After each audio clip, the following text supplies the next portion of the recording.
Assalamualaikum warahmatullahi wabarakatuh.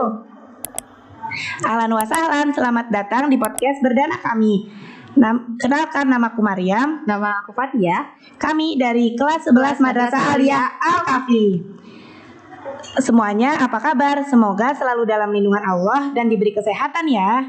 Apalagi dalam kondisi pandemi seperti ini, kalian harus baik-baik minum vitamin biar tubuh kalian tuh tetap sehat kayak biasa dan bisa beraktivitas kayak biasa juga. Nah, omong-omong nih ya Fat, kalau ngelihat pemuda zaman sekarang suka sedih aja gitu. Soalnya mereka kan banyak magernya, nongkrong mulu, terus kayak males sekolah. Padahal kan harusnya kita tuh sadar bahwa kita kelak yang akan menjadi pewaris. Kelak kita yang akan menjadi pewaris generasi umat Islam. Iya ya. Dan kesadaran mereka buat belajar agama Islam tuh minim banget. Bahkan ya kalau misalnya kita ibaratin dari 10 pemuda, cuma 2-3 orang aja yang mau belajar agama Islam dengan serius banget. Iya, padahal dalam sebuah data disebutkan bahwa pada tahun 2025 nanti kita bakal mengalami masa di mana pemuda jumlahnya lebih banyak dibandingkan orang dewasa dan anak-anak. Nah, kalau menurut aku itu adalah peluang yang besar dan bagus untuk sebuah negara untuk lebih memajukan bangsanya. Iya sih, tapi kalau menurut aku percuma aja kalau misalnya pemudanya aja tuh gak ada niatan buat memajukan negaranya sendiri. Terus gimana caranya bisa majuin peradaban kalau misalnya pemudanya aja tuh gak ada kesadaran tersendiri gitu. Nah, itulah kenapa pendidikan yang baik untuk generasi sekarang itu sangat penting dan berpengaruh bagi perkembangan peradaban umat Islam. Nah, kalau menurut kamu sendiri nih ya, cara mengedukasi yang efektif buat generasi kita sekarang, biar generasi kita tuh bisa jadi generasi yang diharapkan sama umat, itu gimana sih? Kalau menurut aku, itu contohnya bisa dengan pendidikan di pesantren misalnya. Karena kalau di pesantren itu kan kita bukan sekedar belajar di kelas, tapi kita juga dilatih mandiri, terus kita juga berlatih bersosialisasi dengan banyak orang. Karena kan kita 2-4 jam sama temen. Terus kita juga dilatih lebih dewasa dalam menyikapi masalah. Karena kan dalam setiap hari ada aja kan masalah. Iya sih, tapi kalau menurut aku nih ya, buat melahirkan generasi buat ngebantu umat Islam tuh gak harus dari pesantren. Misalnya kayak bisa juga dari sekolah-sekolah biasa, sekolah-sekolah umum atau sekolah-sekolah yang memang benar-benar non pesantren gitu. Ya gak salah sih.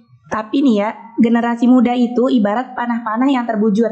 Jadi kalau misalnya nggak dilepasin, apa gunanya gitu? Nggak bakal tepat sasaran ke musuh. Nah, terus pada hakikatnya, menuntut ilmu tuh emang harus keluar rumah. Karena biar kita terlatih, bisa berdiri sendiri, tanpa fasilitas yang nyaman yang bisa kita dapat kalau kita di rumah. Dan kondisi dan situasi di pesantren itu jauh lebih kondusif kan, dan lebih mengarah ke syariat. Jadi insya Allah kita bakal lebih mudah otomatis untuk mendalami agama, dan kita insya Allah lebih dimudahkan jalannya untuk meneruskan generasi ulama dan umaro.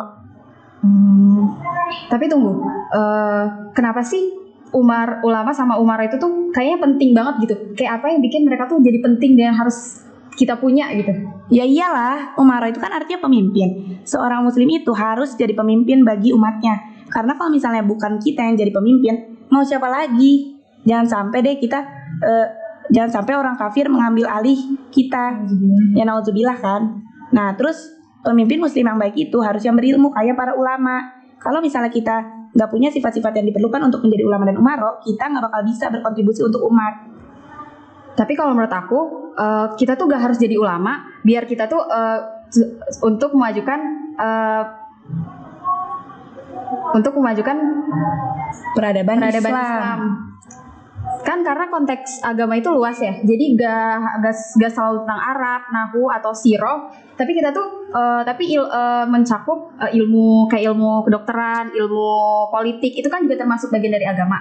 Jadi kebayang gak sih sekeren apa kalau misalnya kita tuh bisa jadi ahli kedokteran kayak Ibnu Sina. Ya, Ibnu Sina, terus ahli hukum atau ahli ekonomi yang paham agama. Keren. Jadi kita tuh bisa ikut berkontribusi buat bangsa sekaligus menjalankan syariat Islam. Jadi hitung-hitung tuh kayak sambil berdakwah gitu. Jadi dunianya dapat, akhiratnya juga dapat. Ya gitu. Nah iya sih, sebenarnya kalau misalnya dari sekolah umum juga itu kita bisa terlatih menghadapi masyarakat. Karena kan kalau di sekolah umum itu ibaratnya kita langsung terjun ke lapangan. Jadi tapi ya masing-masing juga ada plus minusnya sih. Iya.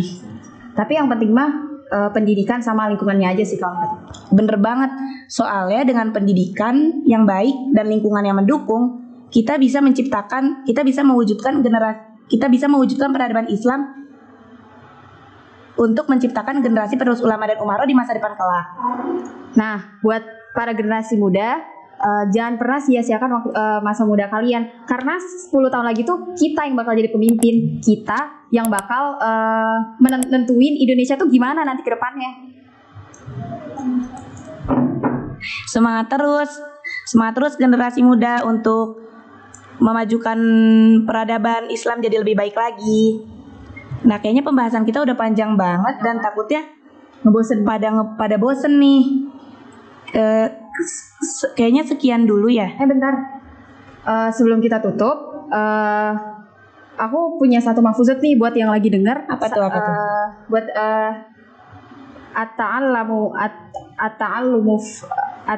ata'allamu fisigori kan nafsi alal hajari. Iya aku tahu. Pokoknya pendidikan masa kecil itu, pendidikan masa kecil itu ibarat mengukir di atas batu. Awalnya mungkin susah, tapi itu insya Allah bakal membekas begitu lama. Nah gitu, dah sekian dulu. Ya udah dulu ya. Tapi enaknya kalau penutupan tuh pakai pantun lebih asik kali ya. Iya bisa. Aku punya pantun. Apa tuh? Nah, kalau ada jarum yang patah, jangan disimpan di dalam laci. Kalau ada kata yang salah, jangan dimasukkan ke dalam hati. Dah, sekian dari kami. Sampai jumpa di podcast kami selanjutnya. Wassalamualaikum warahmatullahi wabarakatuh. Dadah.